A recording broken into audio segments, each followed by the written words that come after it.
ودرېږه سره ولې خبرې وکړو. سلام علیکم. خوب هستی بخیر؟ سلامت ولی جان، خوب هستی بخیر؟ بیادرها همه خدا. تشکر بیادر خوش آمدی. قربانت ولی جان، تشکر. بیادر ما خوش آمدی فخر وطن ما. عرض سلام خدمت خودت. امید است که جور سلامت باشی. تشکر. والا ما اینجا منتظر شدیم رضا جان. بچه‌ها گفت که رضا و بچه‌ها گفتیم برون کلی به رضا بگن که بیاین اینجا پیش ما دقیقاً.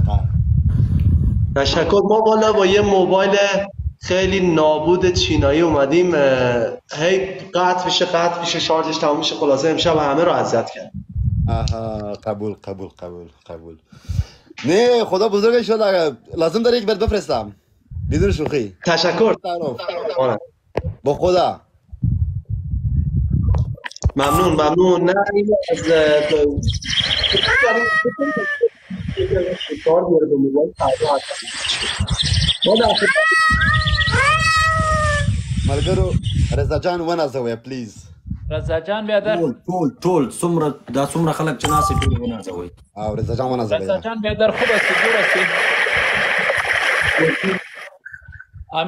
امی در تیک تاک دیگه خودت برات معلوم است که چیز است. امی زیاد فیصدیش با تیک تاک میره. امی واتساپ تا اینجا یک پین میکنیم دیگه انشالله ما کلگی اما هر چیز در واسه است میکنیم. یک دا غالب راځي که په دریم نمبر دی وستر یونین یا دیگه از طریقه وستر یونین یا مانیگرام دیگه یا کاری مانیگرام چون بسته یک بار تو ماه بیشتر اجازه نمیده که ما پول برداریم. طریق هر چیزی باشه به جز بسترین اول نمبر ده راځي. مشکل نیست بیادر. ما یک پرسان دارم بیادر. امی فعلا دولت افغانستان گفته بود که ما هر رقم کمک میکنیم دیگه.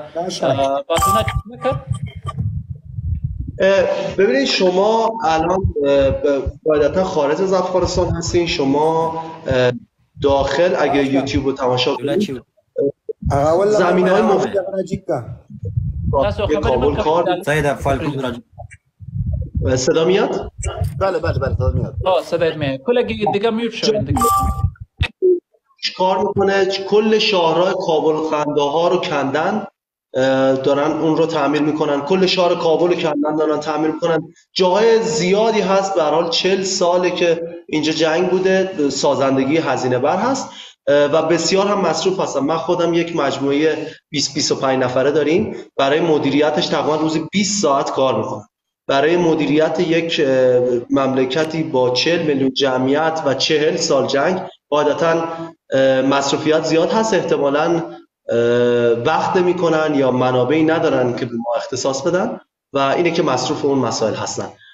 ما پروژمون اونقدر نیاز به کمک زیادی نداره. مردم که کمک بکنن ما میتونیم تو این نمایشگاه شرکت بکنیم. زیاد نیاز به کمک یگان دوار میبینیم که اونا کمک کده یا میکنه یا نمیکنه. خودت گفتی که $30,000 ضرورت داری، است؟ برای این دوره دومه.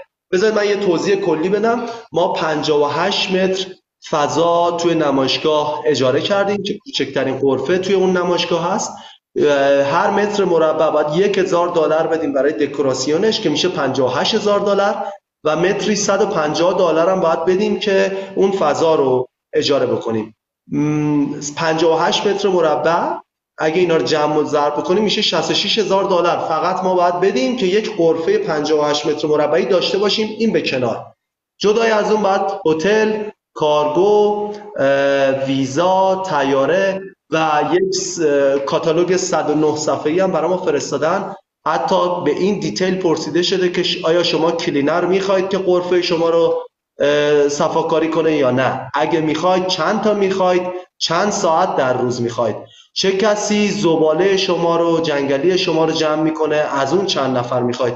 دارن از همه چیز پول در میارن. من احساس میکنم آروم آروم انتظار دارن که از اون آبی هم که تو نمایشگاه بخوریم از اون هم میخوان پول در بیارن. چیزی که خیلی مهمه، ما باید بتونیم که این ثبت ناممون رو تا 31 آگوست تا 20 روز دیگه نهایی بکنیم که تو ماه سپتامبر غرفه ما رو اون کانترکتور ما شروع بکنه به دیزاین کردن اون $33,000 دیگه پول نیاز داره. تو این 5 شبی که ما لایو رفتیم نزدیک به $13,000 جمع آوری شده، امشب شاید $15,000 شده باشه و مشکل اینه که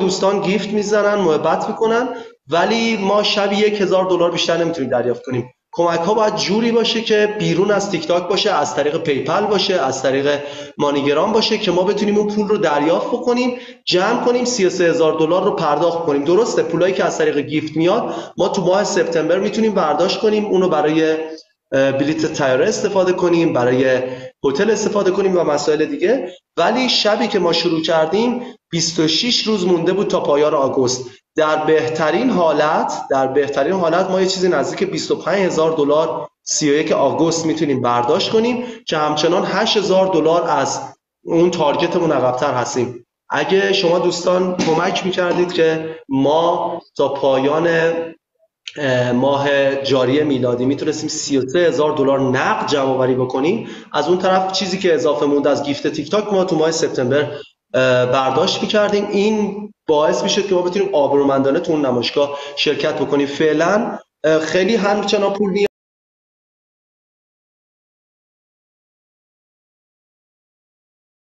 داشته باشیم که بتونیم بقیش رو اسپانسر بگیریم، مثلا بلیت طیاره رو اسپانسر بگیریم، هتل رو اسپانسر بگیریم. ویدیوهای ما رو که مردم لطف میکنن شیر میکنن باعث شده که از کشورهای دیگه ما پیشنهادهای خیلی خوب داشته باشیم، از اتریش، جرمنی، از فرانسه، تایلند. ولی اینها خب پروسیجر اداری داره، کورپوریت های بزرگ هستن، صحبت کردن با اینا زمان بر میشه.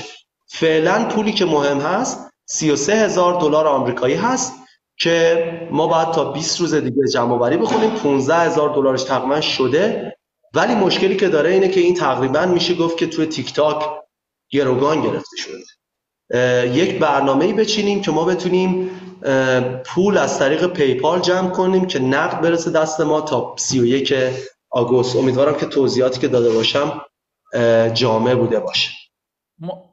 بیادر مشکل نیست، این پیسه خو خیلی کوچک است، $33,000 چیزی نیست.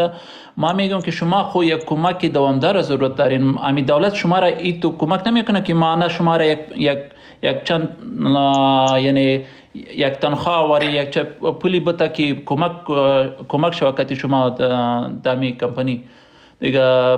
دولت پورا کدام چیزی انتخاب نکنه، چیزی نکرده که شما کمک کنه؟ نه اینطور نیست. من فکر کنم که این تخصیص دادن منابع بیت المال ظاهرا وظیفه بسیار سنگینی است و برای این دستاندرکارانی که هستن این تخصیص این منابع یه مقداری پیچیده هست. من خواهشی که دارم اینه که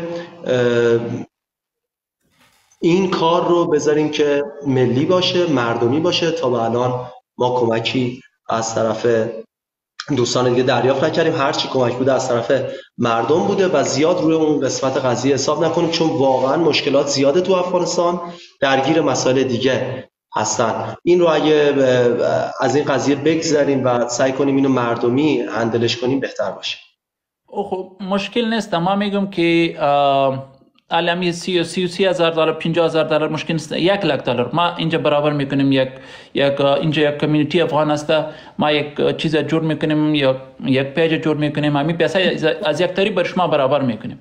خب ما میگم که سبا همین موتور نیکست موتور جور کردی، نه بعد از که موتور سیوم جور میکنی یا چهارم جور میکنی باز همین که پیسه شما ضرورت داری.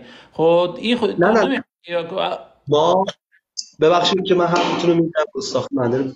ببخشید، ما مشکلی که داریم با زمان هست. ما اگه یک زمان بیشتری داشتیم میتونستیم با سرمایه گذارامون مذاکره بکنیم، بیشتر دنبال اسپانسر بگردیم. ما تو منگنه زمان قرار گرفتیم، ما تو استابلر زمان قرار گرفتیم. یه سری ددلاین هست که ما تا اون ددلاین باید این پول رو جور کنیم.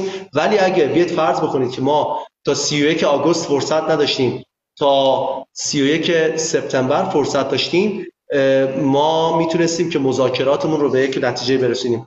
ما همین لحظه با یک گالری فرانسوی هست که کانسپت استور دارن، کارشون فروختن محصولات خاص به مشتریای خاص هست. با اینها داریم یه مذاکره پیش می‌بریم. یک تولید کننده هست از اتریش که به روش CBU موتور تولید میکنن، یعنی دیزاینمون میدیم، اینها فقط تولید میکنن و به ما تحویل میدن. امکان این رو داشتیم که از روی وبسایتمون پیش فروش بکنیم. یک تولید کننده توی جرمنی هست که BMW M2 Legendary رو تولید میکنه، BMW M4 رو تولید میکنه، پورشه GTR RS رو تولید میکنه، موتورسیکلت‌های KTM رو تولید میکنه و ما خیلی این سایت خوبی داشتیم برای اینها. اگه ما شاید 1 ماه یا 2 ماه بیشتر فرصت داشتیم، ما میتونستیم سرمایه‌گذار جذب کنیم، تولید کننده پیدا کنیم، پیش فروش بکنیم. ما قطعاً که یک برنامه خیلی مشخص داریم برای اینکه بعد از نمایشگاه قطر ما خیلی حرفه‌ای و با برنامه بریم برای تولید انبوه. توی نمایشگاه قطر دیلرشیپ ها باشون داریم مذاکره پیش میبریم، سرمایه‌گذارها، صندوق‌های سرمایه‌گذاری، مشتری‌ها، رسانه‌ها، برای همه چیزش برنامه داریم. فقط مسئله اینه که مسئله زمان. تنها خاصه‌ای که ما از مردم داریم، بزرگترین کمکی که میتونم بکنم اینه که تا پایان آگوست این پول رو برای ما کمک بکنن. بعد از اون ما قطعاً سرمایه‌گذار جذب کنیم، لطف الهی، و ما تبدیل به یک شرکت استبلیش شده میشیم، از حالت استارتاپ میایم بیرون. از اونجا به بعدش یعنی ما مردم کمک بکنن که ما تو این نمایشگاه بریم روی استند. 10 روز بعدش قطعاً ما با یک خبر خوب برمیگردیم به ملت که اون خبر خوب میتونه این باشه که افغانستان وارد این صنعت پیشران شده. تا اونجا رفتنش برای ما یک مقدار چالش برانگیز هست، به خاطر اینکه زمان محدوده. حتی اگه 2 ماه دیگه ما زمان داشتیم، احتمالاً میتونستیم که حتی همین هزینه رو از طریق اسپانسری جذب کنیم. این فکر کنم که جامع‌ترین توضیح بود که میتونستم بدم. تشکر. دیگه 33,000 دلار علی ما مشکل نیست. یک پلان جور میکنیم. ما واتساپ تا برای ما در اینباکس روان کو. ایرا برای انشالله در خیلی زود ما می فارسی ما کمی ضعیفتر است دیگه. خب امی پیسه را برای برابر میکنه انشالله. امی واتساپ تا برای ما در اینباکس روان کو انشالله. بس از طریق مانیگرام یا واتساپ پیسه را برای روان میکنه. اگه لطفاً یه پیامی چیزی که اینباکس به من بدی، چون من هر چی کلیک میکنم هیچ به من نشون نمیده.